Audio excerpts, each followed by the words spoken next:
제가 이제 이지성 작가에 대해서 좀 설명을 좀 할 텐데요. 제가 이 사람 누군지는 몰랐습니다. 내가 저기 대사 나올 때까지도 몰랐는데요. 이 꿈꾸는 다락방 책 읽어본 사람 혹시? 있죠. 예, 꽤 유명한, 진짜 한국의 유명한 베스트셀러 작가고 크리스찬이죠. 선교도 하시고 꽤 유명하신 분입니다.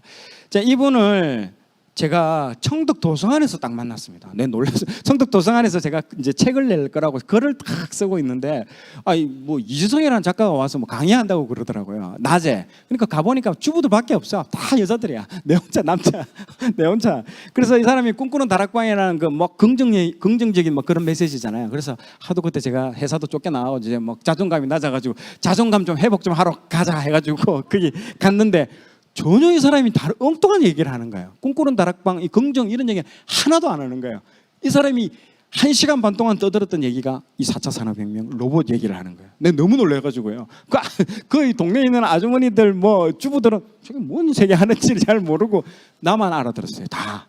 왜냐하면 저는 아까 말했죠. 삼성경제연구소 15년 동안 그것만 준비하면서 데이터들이 내 머릿속에 다 들어가 있었던 거죠. 그때 스파크가 일어나는 거죠. 너무 놀래가지고 이 사람이 강의하는데, 그러고 난 이후에 이 강의를 내가 2년 전에 들었는데 2년 6개월 전에 들었는데 책이 나왔잖아요.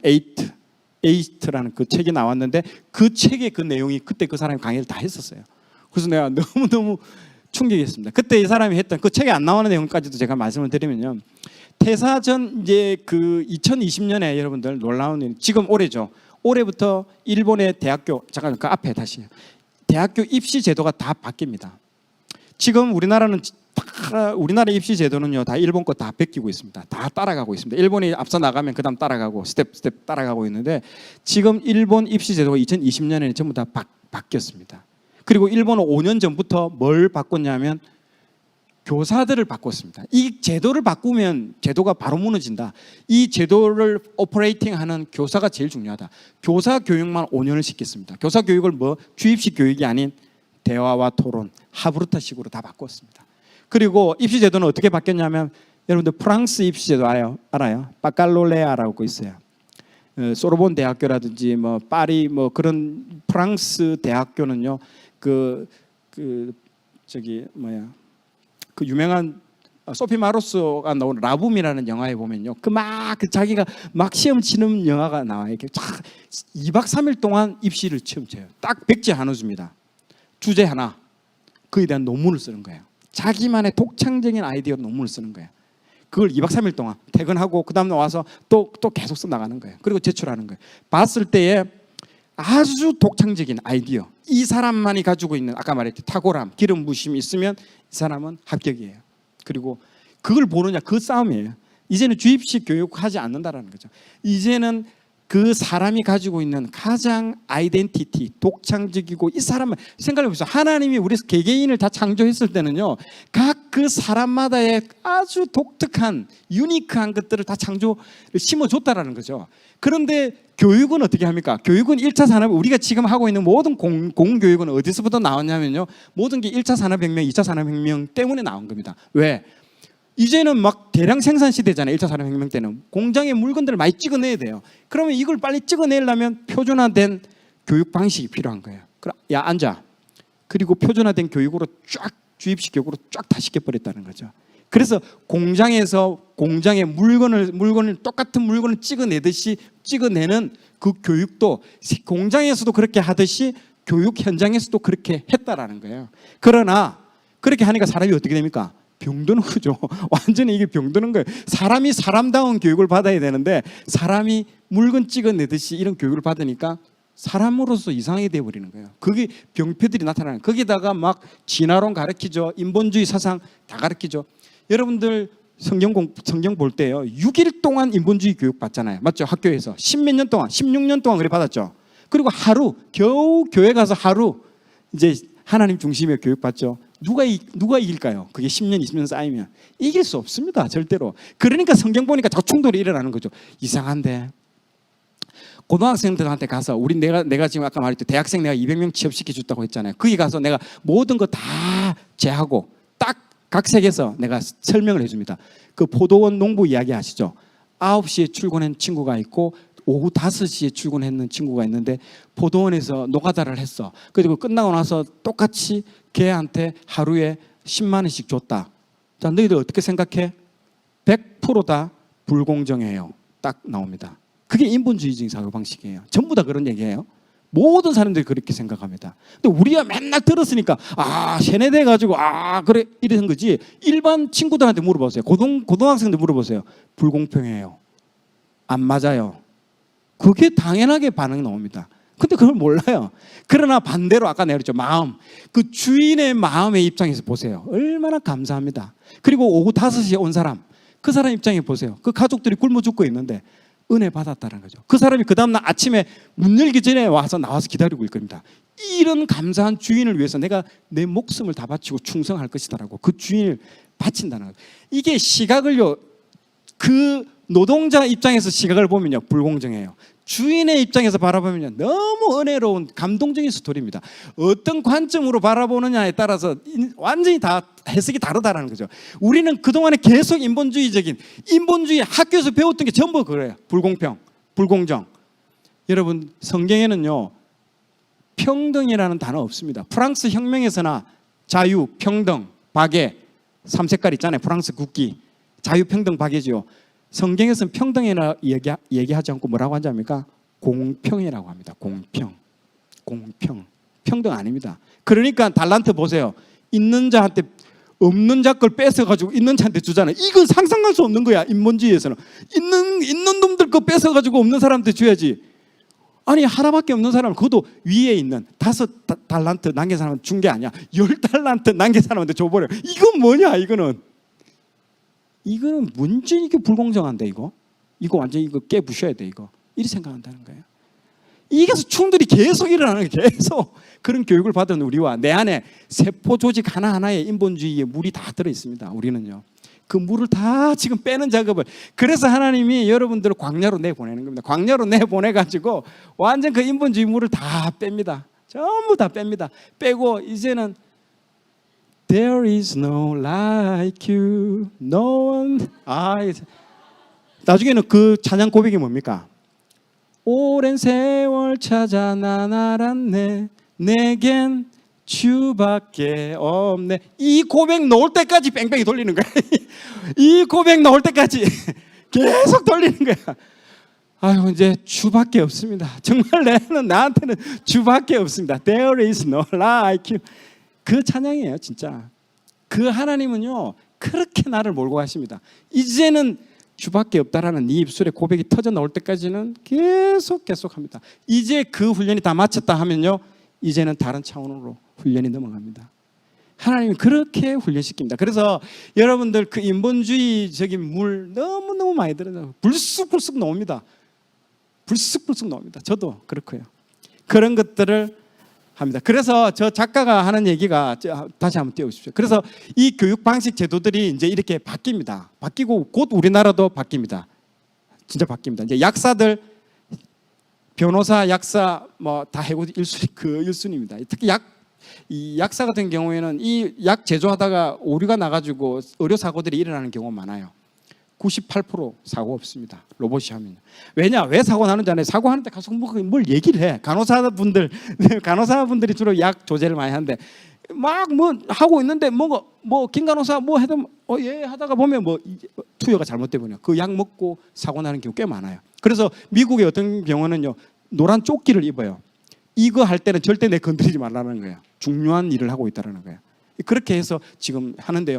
그러나 사람이 하면 문제가 생깁니다. 그러나 그런 것들 이제는 모든 데이터들이 다 들어가 있는 AI가 다 합니다. 그리고 병원 경우에는 아마존 로봇 사원을 채용해가지고 아마존은 이제 80% 거의 30% 40% 이제 해고됐고요. 이제는 거의 넘은 그런 단계로 갑니다. 세브란스 병원도 다빈치 AI 의사가 지금 하고 있습니다. 근데 AI 같은 경우에는요 오진율이 거의 없습니다. 98% 99% 가까이 됩니다. 완전히 정확합니다. 그런데 이런 병원에서 사람이 할 일은 뭐냐면요 모든 기계들이 다 AI가 합니다. 그러나 이 암을 진단하고 나서 암 걸렸다는 그 통보는 나는 AI한테 받기 싫다는 거예요. 당신 암 말기예요. 3년밖에 못 살아요. 야, 난 그렇게 받고 싶지는 않다는 거죠. 나 그런 식으로 AI한테 그 로봇한테 그런 느낌 듣기 싫다는 거예요. 따뜻한 차 한 잔과 위로의 말과 사람으로부터 그 얘기를 듣고 싶다라는 거예요. 그러면 AI가 모든 걸 다 하더라도 사람이 할 수 있는 공간이 분명히 있다는 거죠. 그게 테라피, 치유하고 치료하고 이런 부분들에서는 분명히 사람들이 그런 부분들이 앞으로 직업들이 세분화되면서 거기에 여러분들 다 들어갈 겁니다 아마. 그래서 아까 말했죠. 상처나 어려운 거, 그 경험했던 것들이 버릴 게 없다는 거죠. 그 사람들 다 치유해 주는 사람이 하는 거 아니에요, 진짜. 그 로봇이 뭘 합니까? 저는 로봇이에요. 화내지 마세요. 뭐 그렇게 된다는 거죠. 그 부분들입니다. 그래서 이 취약점은요, AI 취약점은 이 사람이 얘기한 게 창의적인 문제 해결과 공감 능력 두 가지입니다. 이 공감하는 거. 아까 말했듯이 사람이라는 게 공감을 하는 거예요. AI가 나중에 경찰이 되겠죠. 곤봉 들고 시위대들 때리는 거예요. 사람 경찰은 맞으면 할 때 사람은 두 번째 때릴 때 멈칫합니다. 사람이기 때문에. 근데 로봇은요, 죽든지 말든지 그냥 계속 때리는 거예요. 이 공감할 수 있는, 인지할 수 있는 능력이 없는 거예요. 굉장히 무서운, 로보캅이라는 영화도 있었잖아요. 공감이 안 되는 겁니다. 그래서 공감하는 게 굉장히 중요한 능력 중에 하나입니다. 그래서 아까 얘기했던 그런 화이트 칼라 대체되는 어떤 그런 부분들이 여러분들이 있다라는 것들을 아시고요. 그래서 이 사람이 얘기하는 해결책 중에 하나가 하브르타식으로 대화를 하자는데, 가장 많이 우리나라 교육에서 실수하는 게 그겁니다. 자, 예를 들어서 레미제라블 책을 읽었어. 우리나라 학생들 읽고 나면 꼭 얘기하는 거, 느낀 점 얘기하라고 얘기해. 느낀 점. 레미제라블 읽고 나서 느낀 점. 그러면요, 레미제라블 불쌍해요. 첫 번째. 두 번째, 하숙집 여인숙 그 하숙 같은 나빠요. 세 번째, 나도 저런 신부와 같은 사람 될래요. 전교생 600명 있으면 600명 다 똑같은 대답이 나와요. 이게 사람입니까 이게? 그 로봇이지. 그거는 아니라는 거죠. 그런 느낀 점 제발 묻지 말라는 거예요. 하브르타에서 말하는 건요, 하브르타는 요약입니다. 요약해서 그 부분에 대해서 자기의 생각을 얘기하는, 나중에 그 요약하고 이 요약에 대해서 관점에 대해서 어떤 관점으로 자기가 바라보는 그 얘기예요. 근데 요약해보라면요, 요약 못합니다. 진짜로 보면요. 그러니까 요약 안 하고 그중에 몇 개 하나 끄집어내가지고 느낀 점 정확하게 얘기하고 그러는데요, 제일 중요한 유대인들은 계속 유대인들 교육하는 거 보세요. 읽었던 거 강의를 합니다. 강의를 모르면 강의 못합니다. 여러분들, 남을 가르칠 수 없습니다. 내가 씹어먹고 내가 완전 소화가 돼야 남을 강의할 수 있습니다. 그래서 강의를 시켜보면요, 이 사람이 어느 정도인지 알 수 있습니다. 그래서 어떤 학습을 하면요, 반드시 요약을 딱딱딱딱 시킵니다. 요약시키고. 저도 말씀 받고 오면 애들한테 오늘 말씀 뭐냐, 대부분 애들 귀찮으니까 자기 하나, 그 잡은 거 하나, 느낀 거 하나 얘기하지 말고 요약해라. 일단 요약하고 그 다음 물어보는 거 얘기하는 거예요. 그 얘기하는 겁니다. 거기서 유대인들의 그 하브르타식 교육이 나옵니다. 이 잘못된 부분들이 우리나라 교육 방식에 많이 있다라고 얘기를 하는 거예요. 그래서 장발장이라는 그 레미제라블 책은, 우리나라는 장발장이라고 소개되어 있지만 레미제라블 그 책은요, 이 사람이 그때도 얘기했다, 한 16년간 집필했어요, 책을. 그리고 번역된 책만 3,000페이지가 넘습니다. 아무도 읽은 사람이 없어요, 그 다. 그리고 두꺼운 책으로 5권으로 딱 되어 있습니다. 그 중에 장발장 부분만 일부 발췌해가지고 낸 게 우리나라 책이 장발장이라는 책이 나온 거예요. 그렇게. 그 책의 원래 책은요, 1편, 그 장발장 1편에는요, 한 그 신부의 얘기만 나옵니다. 신부. 이 프랑스 사회가 왜 이렇게 피폐해지고 왜 이렇게 타락해져 있느냐. 이 사역자, 이 신앙이, 영성이 타락했기 때문에 이 프랑스 사회가 타락했다는 거죠. 그래서 한 명의 진짜 올바른 그 사역자, 그 신부가 나옵니다. 그 얘기가 한 편 내내 다 나옵니다. 그리고 2부 중간에 장발장이 딱 등장합니다. 그리고 장발장이 그 신부한테 감동을 받죠. 은촛대 훔치고 가지고 돌아와가지고 그건 내가 준 건데, 그러면서 그 사람이 감동받아가지고 장발장이 변화되는 거예요. 변화되고, 이 한 신부에 의해서 한 사람이 변화되고, 이 변화된 한 장발장으로 인해서 한 마들렌이라는 그 도시가 통째가 변화됩니다. 그리고 이 하나님의 통치와 같은 방식이죠. 이 사람이 변화된 사람에 의해서 통치되는 그 도시. 그래서 다 굶어 죽고 있는데 이 도시만은 풍족하게 삽니다. 풍족하게 살아가는. 그리고 그 사람이 변화됐다는 거예요. 그런데 한 사람이 억울한 누명을 쓴 그 누굽니까? 자베르라는 형사가 끝까지 그 사람을 쫓아오잖아요. 끝까지 쫓아오는데 보니까 본청에서 연락 온 거야. 야, 진짜 장발장 잡혔다. 돌아와라. 그래서 그 시장한테 말하잖아요. 죄송합니다, 시장님. 제가 장발장으로 오해했는데 잡혔다고 하니까 저는 갑니다. 하고 가니까 장발장이 혼자서 고민하는 거예요. 내가 진짜 장발장인데 잡혀 있는 사람, 저 사람은 누명 쓴 거예요. 이 사람이 원래 장발장이 빵 하나 훔친 것 때문에 19년형을 받습니다. 이런 사회가 말이 되는 사회가 아니잖아요. 빵 하나 훔쳤는데 19년 언도를 받은 거예요. 이게 제대로 된 사회입니까? 완전히 뭉개된 거예요. 돈 받고 완전히 사람을 매몰시키고 완전 나라가 완전 그래 된 거예요. 프랑스가 그렇게 된 거예요. 그래서 프랑스 혁명이 뒤집어져 버린 거예요. 그런 사회들 때문에. 그래서 그 사람이 고민하는 거예요. 이게 이제 중요한 신앙인 거예요. 이 한 명을 구원하는 게 맞는 것인지, 내가 잡혀 들어가면 이 도시는 과연 누가 과연 어떻게 할 것인가 고민하는 거예요. 인류 구원이 맞느냐, 한 사람의 구원이 맞느냐, 엄청 고민하다 결국에는 그 사람이 돌아갔잖아요. 그 유명한 Who Am I라는 그 노래가 나오잖아요. 노래하면서 법정으로 달려가서 이 사람은 진짜 장발장이 아니고 내가 진짜 장발장이다 하면서 자수하고 들어가잖아요.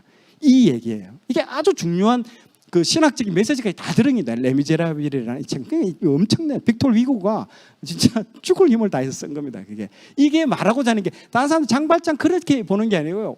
이게 사사기하고 똑같은 게, 이 사회가 왜 타락했냐, 한국 사회가 왜 이 지경까지 왔느냐, 말씀을 가르치지 않았다는 거죠. 영적으로 다 타락, 교회가 제대로 서지 못했다는, 교회의 사역자들, 영성 있는 사역자들이 못했다라는, 이게 흔들려 보니까 프랑스 사회가 전부 다 무너져 버려, 도미노처럼 다 넘어졌다라는 게 이 레미제라블에서 말해주고 하는 얘기다라는 거죠. 그것들을 캐치하고 얘기를 해준다는 부분입니다. 이지성 작가를 제가 2018년 그 청덕 도서관에서 이렇게 만났는데, 내가 이 사람한테 개인적으로 메일을 쓰려고 해요. 정말 내 영향을 많이 받았다. 그리고 내가 지금 이렇게 변화됐고 이런 게 했다. 페이스북 어제 친구 신청했는데 친구 이렇게 맺어주더라고요. 야, 엄청나더라고 그 사람. 지금 페이스북 숫자 보니까. 이 에이트 책의 제1장, 이 에이트가 8인데 왜 8이냐면요, AI한테 대체되지 않는 8가지 방법을 설명을 해줘서 이 8이라는 숫자를 쓴 거예요. 나는 이 8이 뭐 666, 뭐 888, 뭐 이런 것까 싶었는데 그게 아니고 8가지 방법. AI에게 대체되지 않는 8가지 방법을 이제, 그 중에 첫 번째가 이 사람이 뭐라고 말한 줄 아십니까? 이게 충격입니다. 놀라운 게 나옵니다. 1번 디지털을 차단하라 딱 되어 있습니다.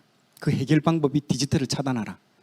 참 역설적이지 않습니까? 보통은 따라가려면 최대한 내가 인스타도 하고 뭐도 하고 뭐 내가 다 해야 된다 생각하죠. 근데 절대 이 사람은요, 얘기하는 게 디지털을 최대한 차단해라는, 반대 방향으로 가야 된다는 거죠. 여러분들 따라가면요 절대 그걸 넘어서지 못합니다. 영원히 팔로우만 됩니다. 그러나 반대 방향으로 들어가야 됩니다. 반대로 더 영적으로 들어가 버려야 됩니다. 실제 인스타그램이라든지 그리고 페이스북이라든지 세계적인 IT 회사들 자녀들 절대로 아이폰, 핸드폰, IT 기기 안 줍니다. 자녀들한테 안 줍니다. 그거 다 나와 있습니다. 절대 안 줍니다. 사람들이 왜? 새우깡 만드는 사람이 있지, 너 새우깡 먹지 말라고 똑같잖아요. 자기는 그걸로 돈 벌고 있는데, IT로 돈 벌고 있는데 자기 자녀들한테는 절대로 이걸 사주지 않습니다. 왜? 망가진다는 거죠. 생각하는 체계, 생각 사고 체계 자체가 다 망가져 버립니다. 그 한마디로 이 좀비를 만들어내는 전형적인, 그걸 알고 있다라는 거죠. 그 사람들도. 그래서 제1장이 디지털을 차단하는 겁니다. 철저하게. 그렇기 때문에 제가 여러분들, 이 세상이 열리면요, 앞으로 세상이 열리면 이제 여러분들의 세상이 열리는 겁니다. 그동안에 캠퍼스에 전도한 사람들, 이런 사람들이 공감할 수 있고 사람을 대할 수 있고 사람에 대해 이해를 할 수 있는 거지. 도서관에 털어박혀가지고 공부만 하고 IT 기기로 온라인으로 뭐 이렇게만 패치 맺고 인체 맺고 이렇게 관계성을 맺은 사람들은요 절대로 이 AI 시대에서는 살아남지 못합니다. 오히려 반대 방향으로 뛰어가야 됩니다. 더 영적으로 가고요, 더 반대로. 그래서 홍성사 누굽니까? 그 저기 수학의 정석 연필 하나 준다 아닙니까? 자기 자녀한테 풀어라, 교과서에 그냥 풀으라고. 그래서 올대 보내는 계속 반대 방향으로 계속 아날로그로 달려가게 합니다. 아날로그로 왜 달려가게끔 하겠습니까? 생각의 힘을 길러주는 거예요. 생각의 힘을 길러주고 통찰력이 생기게 되고요. 계속 그걸 안 믿는 사람도 그렇게 지금 하고 있는 겁니다. 지금. 그럼 우리 믿는 사람은요. 믿는 사람이 그게 끌려가면요. 그게 이제 다 무너집니다. 그래서 제가 우리 시대가 열린 겁니다. 내가 그래서 너무 환희가 차더라고. 자, 그동안에 그런 교육 방식 다 무너졌다는 거죠. 이제는 공장에서 사람 찍던 방식이 아니라 이제는 아까 하브루타 방식이 나오면 인간이 가질 수 있는 고유한 그 고유 방식의 어떤 그것으로 교육을 하죠. 사람 채용도 마찬가지예요. 좀 있으면 내가 이제 그 어떻게 채용하는 방식도 AI 로봇이 채용하는 방식 영상으로 보여줄게요. 그거 보면 더 놀랍습니다. 더 놀랍고 더 우리가 희망을 가질 수 있습니다. 그 부분부터 얘기하겠습니다. 그래서 그걸 분명히 아셔야 됩니다. 디지털 여러분들 차단해 주는 게 좋습니다. 어릴 때에서 최대한 늦게 준다고 합니다. 아이패드, 아이팟 최대한 늦게 줍니다. 그리고 은행원들 급속히 사라지고 있습니다. 모든 혁신의 패러다임은요, 돈 있는 곳부터 시작됩니다. 물질이 있는 그곳부터 혁신 패러다임이 이제 급속히 일어납니다. 그게 어디냐? 은행부터 시작됩니다. 그래서 지금 신한은행, 기업은행은 20억을 투자해가지고 AI 은행원을 지금 개발 중에 있고 거의 완성 단계에 다 들어와 있습니다. 이제 창구에 있는 텔러들 필요 없습니다. 대부분 그 사람들이 이제 진행을 다 합니다. 그래서 이 은행 그 핀테크라고 얘기 들어보셨죠? 핀테크 은행 그 토스라는 거 써보신 분 있습니까? 이체할 때 토스. 야, 그 대단합니다. 그 토스가 개발된 그게 핀테크거든요. 금융의 혁명입니다. 그게 개발되면서 은행에서 지금 30%가 벌써 감원이 됐습니다. 해고가 됐습니다. 30% 직원이 잘려 나갔습니다. 그리고 이 핀테크 정도 이 토스 되는 이 핀테크는요, 지금으로 보면 이 인공위성이 날아다니잖아요. 인공위성이 날아다니는 이 시점에서 비유로 말하자면요, 라이트 형제가 비행기를 잠시 띄워가지고 2, 3분 날다가 뚝 떨어진 그 라이트 형제의 첫 번째 실험이 이 핀테크입니다. 이제는 혁명적인 일들이 이제 곧 쫙 일어납니다. 이제는 그게 신호탄만 딱 쌓은 겁니다. 핀테크가. 토스 써보면서 저도 야, 이거 대단하다. 이제 놀라운 세상에 이 은행이 얘들하고 붙어서 이길 수 있을까라는 생각이 들더라고요. 그리고 핀테크 그 사장 인터뷰 이동건 씨인가 인터뷰 들었는데 탁월하더라고요. 이 철학이나 이런 것들이 이 린 스타트업 기업들은요, 이 문화도 다르고 생각도 다르고 접근 방식이 다릅니다. 나중에 좀 이따가 제가 비즈니스 모델이나 이런 거 말씀을 드릴게요. 기름 부으심 확실히 받은 사람들은 완전히 다릅니다. 보면요, 그런 사람들이 기존의 그 아성들, 기존의 그 큰 산지의 안악 자손들을 다 무너뜨립니다. 이제 박살이 납니다. 이제 그런 것들이 일어날 겁니다. 차원이 다른 부분들로 들어갑니다. 그래서 이 AI 은행원은요, 월급 필요 없습니다. 얘들한테 월급 안 줘도 돼. 얘들은 주무시지도 않고 퇴근도 안 하고 휴가도 안 가고 직원 간의 갈등도 없어. 얘들은 우리는 직원 간의 갈등 왜 회사에서 나옵니까? 저 인간 꼴 보기 싫어서 내가 회사 안 다닌다. 사람 간의 갈등이 제일 많거든요. 그래서 사장도 항상 그런 고민이에요. 그리고 내가 왜 이 일을 하지? 그 고민하는 거, 그런 고민할 필요가 없어요. 얘들은 사장 입장에서는 그런 동기부여, 제일 어려운 게 사장이 동기부여 시켜주는 거거든요. 너희들이 일해야 되는 이유는 이걸 한다. 그리고 끊임없이 동기부여, 좋은 말 탁탁탁 던지면서 동기부여, 그런 말 아예 할 필요가 없어요. 이 AI들한테는요. 얼마나 좋아. 그런 일들이 지금 일어나고 있습니다. 그래서 CEO 입장에서는 대박인 거죠. 신입사원 채용 안 합니다. 그래서 24시간 방대한 양을 학습하면서 딥러닝이라고 들어봤죠. 스스로 학습합니다. 얘가 스스로 학습 다 합니다. 기술사들이고 딥러닝 만들고 막 그렇게 하는 사람들인데요. 와, 거의 천재들입니다. 굉장해요. 근데 방식들이 다 그거예요. 이 AI가 스스로 학습하는 것들을 다 따라서 내일의 주가 예측이라든지 그리고 이런 기발한 것들을 만들어내고 있습니다. 지금 계속 그렇게 하고 있습니다. 그것들을 컨트롤하고 이 관리할 수 있는, 다스리는, 통치할 수 있는 그런 사람이 되어야 됩니다. 대부분의 앞으로 98%는요, 그 사람에 의해서 지배되는 사람들이 대부분입니다. 그러나 이것들을 아까 말했죠, 탁월한 기름 부으심으로 관리하고 다스려야 됩니다. 아담이, 하나님이 그 에덴 동산에서 아담에게 준 사명이 뭡니까? 생육하고 번성하고 이 땅의 모든 것들을 뭐라고요? 다스리라고 했습니다. 다스린다는 말은요, 통치권을 그 사람한테 준 겁니다. 왕입니다. 왕. 이 사람이 그 에덴 동산에서 그 왕처럼, 아담이 왕처럼 활동한 겁니다. 그리고 어떻게 했어요? 이름을 다 지어줬어요. 폴착 너 토끼. 그 사물의 특성과 움직임과 그 고유한 걸 보고 이름을 다 줘. 너는 보니까 자꾸 해만 보네. 해바라기, 하품 하듯이 하마, 너 하마 이렇게 이름을 다 지어줬어요. 얘가 이름을 짓는다는 게 굉장히 중요합니다. 그리고 이 만물의 모든 이름을 아담이 다 지었습니다. 그리고 36만 8천 번째 이름 짓고 나서 첫 번째 이름을 보통 까먹잖아요. 우리는 얘가 이름 뭐였지? 이름을 싹 다 기억하고 있어요. 전부 다 기억하고 있어요. 완전 왕처럼 이름을 다 지어주고 그 모든 것들을 다 시스템 통치하고 다스리고 왕인 거죠. 그러나 딱 하나 동산 중앙에 있는 뭐죠? 선악을 알게 하는 나무 그것만을 먹지 말라고. 그거 왜 만들까요? 너 위에 내가 있다라는 건 마지막 보루입니다.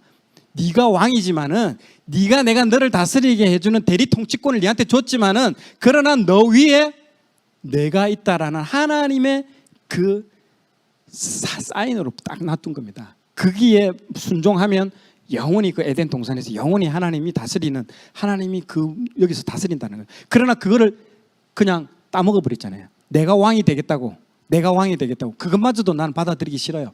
내가 왕이 될 거예요. 따먹어 버렸잖아요. 그게 인본주의예요.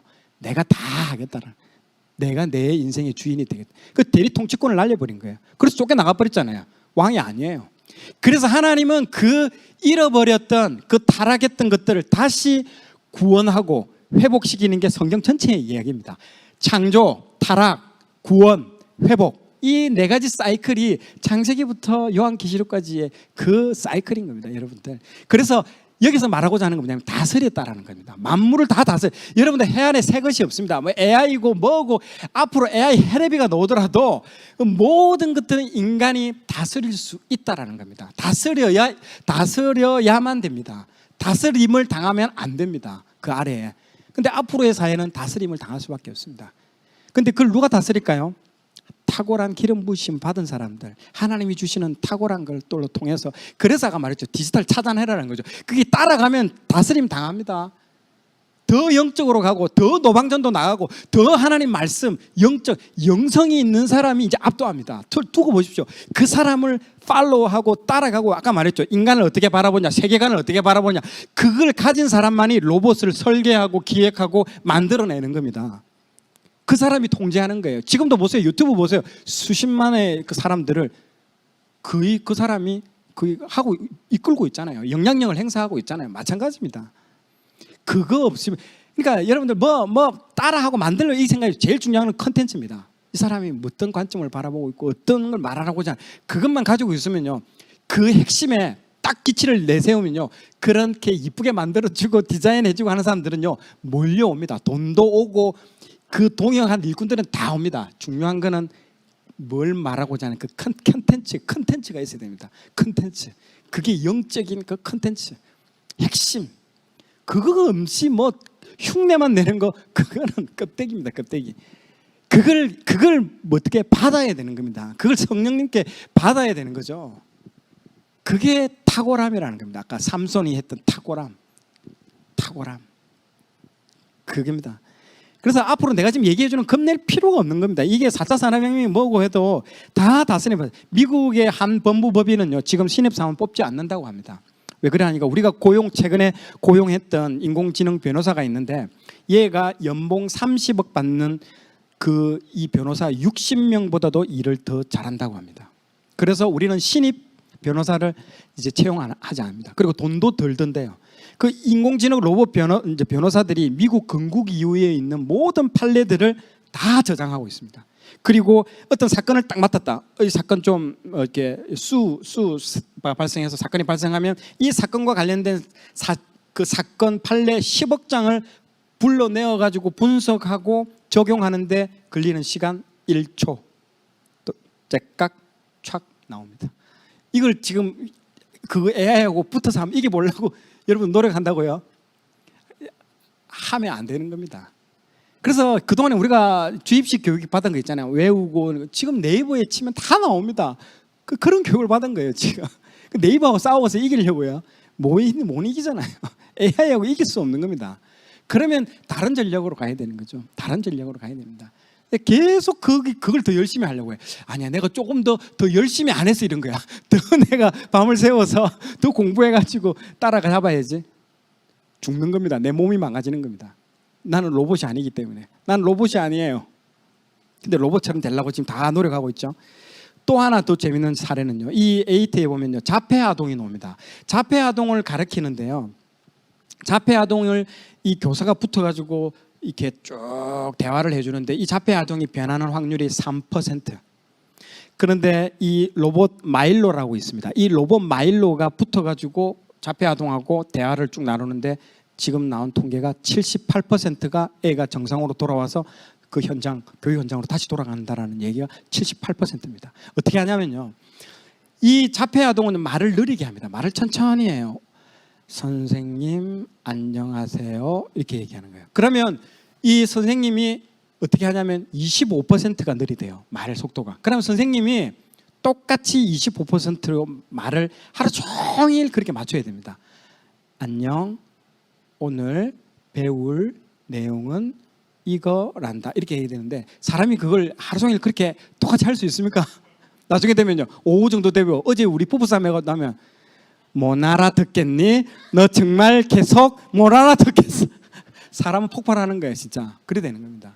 그럼 애가 막 확 당황하고. 근데 마일로는요 감정이 없습니다. 25%의 그대로 오늘도 내일도 100년까지 그대로 하는 거예요. 그러니까 78%가 애가 정상으로 돌아와 버리는 거예요. 그렇게 하면 얘가 거기서 탈출을 한다고 그러더라고요.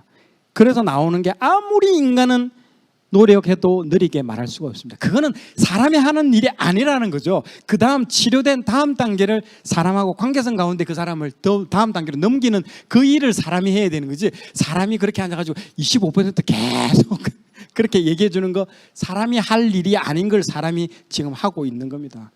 실제적으로 뭐 무거운 거 들고 막 드는 거 사람이 할 일이 아닌 걸 사람이 지금 하고 있다라는 거예요. 그런 것들이 다 대체된다라는 겁니다. 그런데 그걸 하려고 지금 공부하고 있으면 스탑하고 다시 한번 생각해 봐야 된다는 겁니다. 잘 생각해요. 여러분들 진로 문제, 고민하는 문제 어떤 것들을 준비. 물론 어떤 직업은 있습니다. 그 직업에 어떤 것들을 하나 덧붙여 가지고 내 그 무기, 가치를 삼느냐는 상당히 중요합니다. 아까 말했지 간호사, 약사 다 없어질 수도 있지만 그 안에서도 살아남는 분야가 있다는 거죠. 아까 말했죠. 병원에 있는 거 모든 의사들이 다 없어진다 하더라도 아까 통보해주고 아까 그 사람과 대화를 통해서 심리학하는 그런 부분들은 영원히 없어지지 않습니다. 그런 부분들로 가야 된다는 거죠. 그걸 잘 여러분들 생각을 해봐야 됩니다. 그래서 길병원에 보면 영상이 나오는데 로봇이 만들어내고 있는 의사들이 지금 로봇하고 의사하고 협업해서 이렇게 하고 있습니다. 보여주십시오. 네, 인공지능 의료 프로그램 왓슨이 국내 첫 진료를 시작했습니다. 입력된 환자의 정보로 치료 방법과 근거를 제시하고 주치의는 이를 바탕으로 전문의들의 의견을 모아서 치료 계획을 세우게 된다고 합니다. 임상우 기자입니다. 의사들이 모여 환자 정보를 놓고 회의를 하는 것처럼 보이는 이곳은 진료실입니다. 여러 진료과 의사들이 환자의 치료 방법에 대해서 의견을 교환하는 겁니다. 그런데 여기에는 의사가 아닌 무언가가 같이 참여합니다. 바로 인공지능 의료 프로그램 왓슨입니다. 입력된 환자의 정보를 분석해 의료진에게 치료 방법과 근거를 제시합니다. 지난달 대장암 수술을 받은 조태현 씨가 국내 첫 진료 환자입니다. 여러 선생님들하고 같이 의논해서 저랑 또 의논해서 결정을 하는 거기 때문에 그래서 제가 결정을 하게 됐습니다. 혼자 하는 게 아니기 때문에 이렇게. 왓슨은 환자의 정보를 입력받으면 성별과 나이, 진단명과 검사 결과를 토대로 환자 상태를 분석합니다. 이어 미국 종합암 네트워크와 각종 의학 저널 등 방대한 자료를 바탕으로 환자에게 적합한 치료 방안을 선정합니다. 아울러 기존 질환과 약물이나 치료 금기 사유, 의약품 정보에 대한 근거를 확인하고 치료 순위를 결정하는데 이 과정은 몇 분 내에 이루어집니다. 의사들은 왓슨의 능력에 대체로 만족한다는 반응입니다. 그것을 한번 의견을 물었는데 저희 생각과는 거의 100% 일치하는 의견을 주었거든요. 모든 걸 많이 알고 있는 엑스퍼트 전문가뿐만 아니라 배우는 사람인 전임이라든지 또 전공의들도 많이 유용하게 쓸 거라 생각이 됩니다. 왓슨은 지난 2012년부터 이른바 레지던트 생활을 시작하면서 암 환자의 진료를 터득한 데 이어 지금도 계속 교육을 받고 있어 앞으로 정확도 역시 지속해서 높아질 것으로 보입니다. YTN 임상호입니다. 보시면 아까 그 암 환자 인터뷰한 거 잘 보셨죠? 혼자 하는 게 아니라서라고 아까 얘기를 하죠. 그 의사하고 그 말에 힌트가 있는 겁니다. 사람을 아직도 두려워한다는 거죠. 그 로봇에 아유 쟤가 뭐 그런데 의사 선생님하고 같이 한다니까 이 사람이 뭐라 합니까? 안심을 하잖아요. 의사 선생님하고 같이 거기에 뭔가 힌트가 있다라는 거예요. 여러분들 잘 그러니까 사람이라는 존재는요. 그 사람의 어떤 그 감성을 느끼고 싶다라는 거죠. 저기서 거기가 해줄 수 있는 영역이 딱 한계가 있습니다. 그 너머는 사람이 해줄 수 있는 부분이 분명히 있습니다. 아까 그런 부분에서 힌트를 잠시 얻어야 됩니다. 이런 부분이구나. 많이 근접해서 들어옵니다. 그리고 수술하면서도 막 출혈이 일어났다. 예상치 못한 일이 일어났다. 존스 호킨스 대학 도서관으로 들어갑니다. 인공지능이. 그리고 이 비슷한 판례를 1초 동안 분석하고 어떻게 하면 피를 먹고 하는 것들이 다 사례들이 나옵니다. 그럼 그대로 시행하면서 조치를 해 나갑니다. 완전히 이건 뭐 혁명적인 일어납니다. 다빈치죠. 이제 연세대 세브란스 병원은 다빈치, 여기는 길병원은 왓슨 지금 다 하고 있습니다. 이제 그래서 아까 그 의사 있죠. 의사가 최근에 인터뷰했습니다. 자기가 할 일이 없다고, 자기보다 더 낫다고 무슨 인터뷰 다 했어요. 자기 할 게 없다고. 무서운 세상입니다 이제.